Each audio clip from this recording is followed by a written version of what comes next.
या देवी सर्वभूतेषु मां ब्रह्मचारिणी रूपेण संस्थिता नमस्तस्यै नमस्तस्यै नमस्तस्यै नमो नमः। नमस्कार दोस्तों, हमारे इस चैनल वीणा भक्ति रस में आपका स्वागत है। चैत्र नवरात्रा के दूसरा दिन मां ब्रह्मचारिणी को समर्पित है। आज हम मां ब्रह्मचारिणी की कथा सुनेंगे। मां ब्रह्मचारिणी दुर्गा देवी का दूसरा स्वरूप है।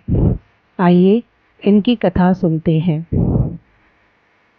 मां दुर्गा की नवशक्ति का दूसरा स्वरूप ब्रह्मचारिणी का है।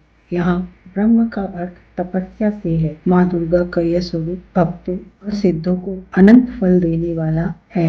इनकी उपासना से तप, त्याग, वैराग्य, सदाचार और संयम की वृद्धि होती है। ब्रह्मचारिणी का अर्थ तप की चारिणी यानी तप का आचरण करने वाली। देवी का यह रूप पूर्ण ज्योतिर्मय और अत्यंत भव्य है। इस देवी के दाएं हाथ में जप की माला है और बाएं हाथ में यह कमंडल धारण किए हुए है। ब्रह्मचारिणी माता की कथा।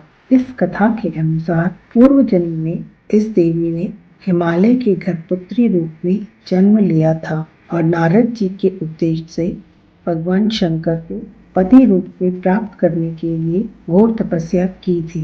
इस कठिन तपस्या के कारण इन्हें तपश्चारिणी अर्थात ब्रह्मचारिणी नाम से अभिहित किया गया। 1000 वर्ष तक इन्होंने केवल फल फूल खाकर बिताए और 100 वर्षों तक केवल जमीन पर रहकर शाप पर निर्वाह किया। कुछ दिनों तक कठिन उपवास रखे और खुले आकाश के नीचे वर्षा और धूप के घोर कष्ट सहे। 3000 वर्षों तक टूटे बेलपत्र खाए और भगवान शंकर की आराधना करती रही। इसके बाद तो उन्होंने सूखे बेलपत्र खाने भी छोड़ दिए। कई हजार वर्षों तक निर्जल और निराहार रहकर तपस्या करती रही। पत्तों को खाना छोड़ देने के कारण इनका नाम अपर्णा पड़ गया। कठिन तपस्या के कारण देवी का शरीर एकदम क्षीण हो गया। देवता, ऋषि, सिद्धगण, मुनि सभी ने ब्रह्मचारिणी की तपस्या को अभूतपूर्व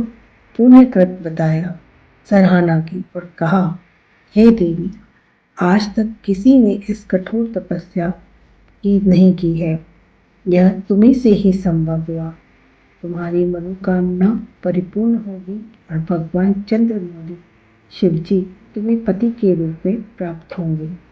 अब तपस्या छोड़कर घर जाओ। जल्द ही तुम्हारे पिता तुम्हें बुलाने आ रहे हैं।